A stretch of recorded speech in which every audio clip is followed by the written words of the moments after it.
How to download and install the EA Sports FC 25 on your PC or laptop.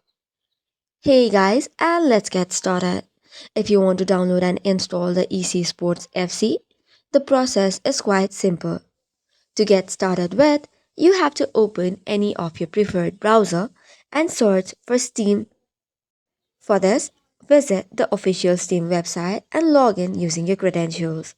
If you do not have the account, you can create it easily by confirming your email address and setting up a new name to your Steam account. Once downloaded, you can even install it on your PC itself. After that, click on the search bar and type in EA Sports FC 25. This way, you will see different editions of the game. It could be Standard Edition and Ultimate Edition. Next step would be to purchase the game. Select the edition you want to purchase, add to cart and proceed to checkout. Choose your preferred method or payment method to get started and complete the purchase.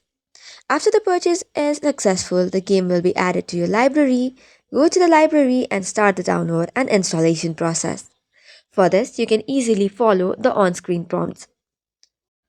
Make sure that you purchase the game legally, as trying to obtain it free may lead to issues and could be illegal as well. So this is all for today's video. If you have got any queries, do not hesitate to drop on the comment section. Thank you and keep watching.